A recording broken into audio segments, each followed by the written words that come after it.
Hello. आज मैं बात करना चाहती हूँ एडवाइस के बारे में, क्योंकि एक काउंसलर या एक थेरेपिस्ट के लिए हमेशा ये कहा जाता है कि you should refrain from advising. हम किसी को सलाह नहीं दे सकते। और ऐसा क्यों है, इसके पीछे एक लॉजिक है, इसके पीछे एक वैलिड रीज़न है। और मुझे लगता है कि एवरी प्रैक्टिशनर, काउंसलर, थेरेपिस्ट या एक कॉमन मैन को भी बिना वजह किसी और को ये बताने से बचने की ज़रूरत है कि उसे अपने जीवन में क्या करना चाहिए। And it's not just about big situations of life. ऐसा ज़रूरी नहीं है कि हर बार कोई बड़ी सिचुएशन हो तभी हम किसी को एडवाइस देते हैं। अगर हम अपने आसपास देखें तो हर छोटी छोटी चीज़ में भी हम अपने आप को रोक नहीं पाते दूसरों को ये कहने से कि उसे क्या करना चाहिए। और मुझे पूछेंगे तो मुझे ऐसा लगता है कि this has almost become our second nature, कि हमारे सामने कोई कुछ कर रहा होगा और हम एकदम से बोलेंगे अरे ऐसे नहीं, ऐसे करो। पर क्लिनिकली एक काउंसलर, एक थेरेपिस्ट को हम क्यों ये सिखाते हैं या हमें ये क्यों सिखाया जाता है कि हमें कोई एडवाइस नहीं देनी है। मुझे लगता है आप सबकी अपनी अपनी एक अंडरस्टैंडिंग होगी इस पर मैं अपनी अंडरस्टैंडिंग शेयर कर रही हूँ। मुझे ऐसा लगता है कि जब हम किसी को ये बताते हैं कि उसे क्या करना चाहिए या कौन सी सिचुएशन में उसे कौन सा निर्णय लेना चाहिए, उसे किस तरफ जाना चाहिए, उसे किस तरह से अपनी सिचुएशन को संभालना चाहिए, उसके पीछे कहीं ना कहीं हमारे अंदर एक बात या ये कहूँ कि एक भावना होती है कि सामने वाला किसी नुकसान से बच जाए। दूसरा रीज़न ये हो सकता है कि हम उसे वो एक्सपीरियंस शेयर करना चाहते हैं जिससे हम खुद गुज़र चुके हैं। बट आप सबको बड़ा अलग लगेगा अगर मैं आपको इसका एक साइकोलॉजिकल रीज़न बताऊं। और साइकोलॉजिकल रीज़न ये है कि हम सलाह या एडवाइस इसलिए देते हैं बिना मांगे। ज़्यादातर मांगने पर देना, डेफिनेटली किसी ने हमसे मदद मांगी है तो हमें सलाह देनी चाहिए, बट ज़्यादातर हम बिना मांगे सलाह देते हैं। और उसके पीछे हमारा एक अनकॉन्शियस रीज़न होता है, अचेतन, या ज़्यादातर लोग हिंदी में अवचेतन कहेंगे। उसके पीछे हमारा एक अचेतन कारण होता है, और वो ये कि कहीं ना कहीं हम सब सामने वाले को कंट्रोल करना चाहते हैं अपने नियंत्रण में रखना चाहते हैं कि वो इंसान जो कुछ भी करे उसमें कहीं ना कहीं वो वही चीज़ें करे जो हमने उसे कही हैं। और इसीलिए कई बार हम देखते हैं कि कुछ लोगों को डिसीजन मेकिंग की जो एक एबिलिटी है, एक क्षमता है, वो लोगों में डेवलप ही नहीं हो पाती, क्योंकि उन्हें आदत हो जाती है कि कोई आएगा और उन्हें कहेगा कि उन्हें क्या करना है। और काउंसलर्स और थेरेपिस्ट मुझे लगता है हम अपने सेशंस में जब अपने क्लाइंट्स के साथ काम करते हैं तो हम इस चीज़ को और ज़्यादा बारीकी से महसूस कर पाते हैं। काफ़ी काउंसलर्स ने, थेरेपिस्ट ने ये चीज़ महसूस की होगी कि सेशन ख़त्म होने के बाद भी उनके क्लाइंट्स उनको मैसेज करके या फ़ोन करके ये पूछेंगे कि मैम या सर, मुझे एक सोशल फंक्शन अटेंड करना है, आपको लगता है मुझे जाना चाहिए? आपको लगता है मेरी प्रॉब्लम की वजह से मुझे उस फंक्शन को अटेंड करने में कोई प्रॉब्लम नहीं होगी?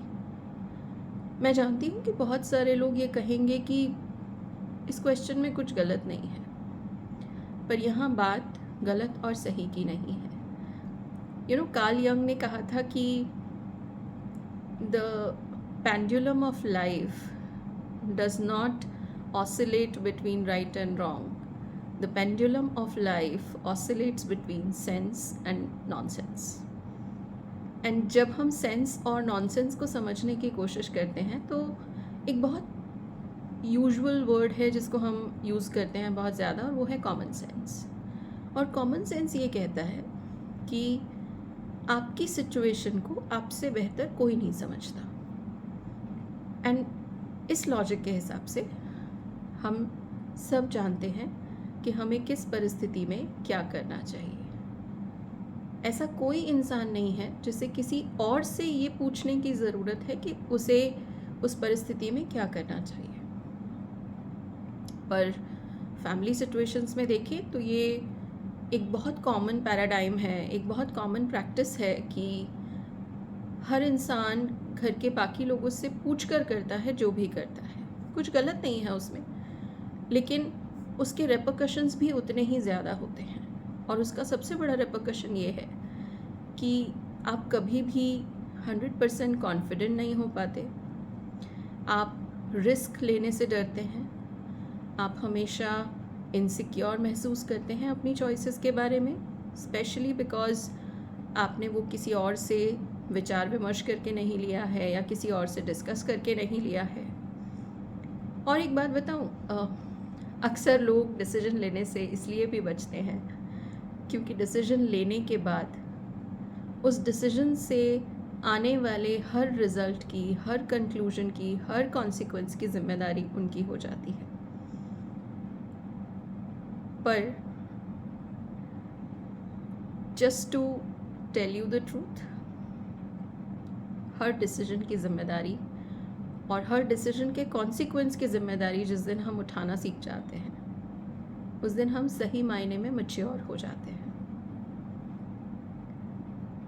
कभी अपने आप से बैठकर पूछिएगा कि ऐसे कितने डिसीजन हैं आपकी लाइफ के जो आप खुद लेते हैं और उन डिसीजंस के कॉन्सिक्वेंसेस को भी आप खुद फेस करते हैं, और ऐसे कितने डिसीजंस हैं जो आप दूसरों से, फैमिली से, फ्रेंड्स से, कलीग से या किसी लीडर से डिस्कस करके, पूछ कर, उनकी एडवाइस पर करते हैं।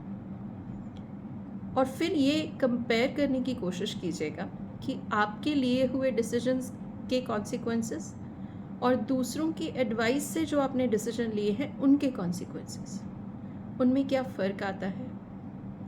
उन कॉन्सिक्वेंसेस से आपकी अपनी सेल्फ एस्टीम पे क्या फ़र्क पड़ता है,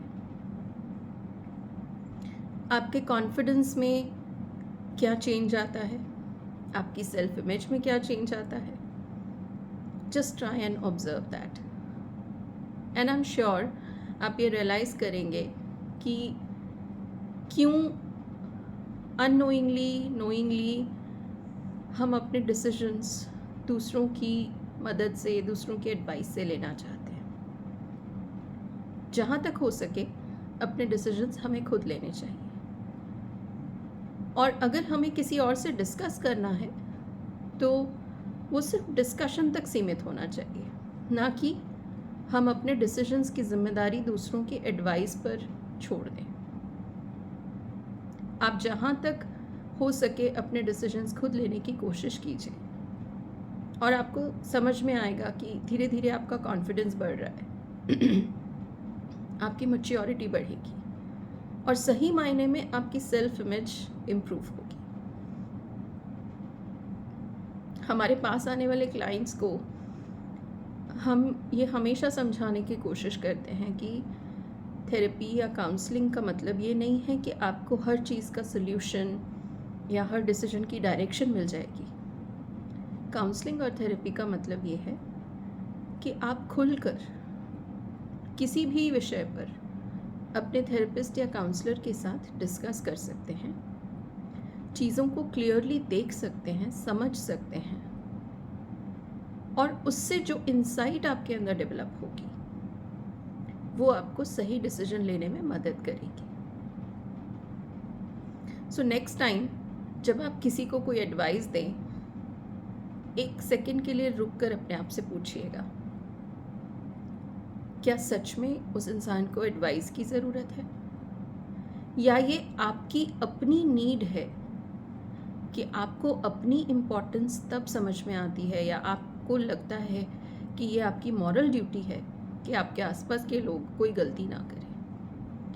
एक बहुत बड़ा भ्रम है ये कि हमें लोगों को गलती करने से बचा लेना चाहिए, पर जब हम लोगों को गलती करने से रोक देते हैं तो कहीं ना कहीं हम उनकी ग्रोथ भी रोक देते हैं, क्योंकि गलती करके सीखना ज़िंदगी भर याद रहता है। शायद हमारी दी हुई एडवाइस वो इंसान याद ना रख पाए, मगर कोई भी गलती करके इंसान जब खुद सीखता है तो वो हमेशा उसे याद रहता है। मैं जानती हूँ काफ़ी लोग ये सोचेंगे कि अगर बड़े डिसीजंस में गलती हो गई तो जैसा मैंने कहा, आप डिस्कस कर सकते हैं लोगों के साथ, लेकिन अपने डिसीजन को कभी भी सिर्फ दूसरों की दी हुई एडवाइस पर मत लीजिए। आपकी सिचुएशन को आपसे बेहतर कोई नहीं जानता, चाहे वो आपका काउंसलर हो, थेरेपिस्ट हो, बेस्ट फ्रेंड हो, आपका क्लोजेस्ट फैमिली मेम्बर हो। हर इंसान अपनी सिचुएशन सबसे पहले खुद बेहतर समझता है। हम सबको सपोर्ट की ज़रूरत होती है, लेकिन सपोर्ट का मतलब ये नहीं है कि हम अपने डिसीजन को दूसरों के कंधों पर डाल दें। अल्टीमेटली डिसीजंस हमें लेने हैं और उन डिसीजंस के हर परिणाम को भी हमें ही फेस करना है। So next time try and make your own decisions. Discuss with others, but don't rest your decisions on others' advice. मैं बस यही कहूँगी, खुद के डिसीजंस लेना और उनके हर कॉन्सिक्वेंस को फेस करना, ये एक बहुत बड़ा कॉन्फिडेंस बूस्टर है। आपकी सेल्फ एस्टीम बहुत स्ट्रॉन्ग हो जाती है और सबसे बड़ी चीज़, आप सही मायने में मैच्योर होते हैं। सी यू नेक्स्ट टाइम।